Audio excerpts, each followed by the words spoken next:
The most comical and laughable thing about these single mothers is when they think that their career or their job or their house that they sometimes got often from their as a result of a divorce or the money they've accumulated is adds to their attractiveness, or that it compensates for them being older, having kids, have an ex in place, being overweight, having substance addiction problems. It's a really funny thing that they think those things, having money or a house or being independent and acting really like a man and doing everything that a man does, but just looking like a woman makes them attractive. How they fail to realize that actually that works against you, because a man naturally wants to be able to offer a woman something. And a man is naturally attracted to a woman that looks up to him and kind of like relies on his advice and relies on his strength and relies on his guidance and relies on his leadership to guide her in life. I don't mean in any way dictating to them, to a woman what to do or anything like that. No, she has a free mind, she can do whatever she wants. But the traditional rules, the rules of nature, like gravity, cannot ever change, no matter how much these artificial laws and this feminism and this so-called equal rights and everything try to destroy it. No, that never works. Actually, in reality, many women will end up more miserable as a result of it. Yes, they have money, and believe me, I know countless of them. They have money, they have food on the table 3 times a day, they have a roof over their heads, but they are miserable and they are lonely. If someone took a survey of the lonely single mothers who have financially secure lives, and money is not their problem. Some of them are just getting by, some of them are more than getting by, some of them are downright wealthy, but they are miserable and they are lonely because the very situation that they have created for themselves repels the one thing that they want the most: a man to share life with. Women naturally do not like to go through life alone.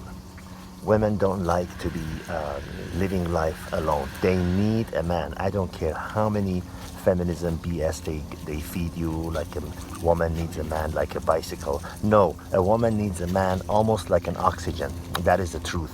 Just like us men, us heterosexual men, need the touch and warmth and sexual closeness to a woman like nothing else can provide. These, deny the natural laws and you will pay a very high price for it. The high price is misery, disease, loneliness. 75% of antidepressant drugs being prescribed to women. Why do you think that is? Because these women have been misled, and you've heard that a million times before, but they believed that, oh yeah, I can live my life alone, I don't need a man, I could just divorce him and take his house, whatever, and be my own boss and go out with my other miserable girlfriends who are in the same situation. But there's something very, very big missing when that 5 o'clock hour comes on a Friday at the beginning of a weekend. There is that nagging feeling that they know that there is something very much not right about this. They have repelled the men. They have taken away all the reasons that a man would find it attractive to be with them. And that is the price they're paying, and they die alone. They basically die alone. How many women do we know that are 50, 40, 60, 70, and they've been alone for decades? For decades, and with no hopes. After a certain age, especially if they're not very good looking and in very good shape, no man would even look at these women, let alone, marrying them or wanting to go out with them. They're completely discarded. They're invisible. They're invisible. Just like a fat, short, bald man with no money, just like he's invisible to women, these women are also invisible to men. So The smart ones play it right, you know, play it right by playing a role of a natural woman, like they're God intended for them, nature intended for them, if you want, when they were born. You know, there are roles to play. There is, you know how violating certain things, it just looks not right. You know, a cat that wants to act like a dog, or a big, strong German Shepherd dog that wants to act like a rabbit. It just doesn't work.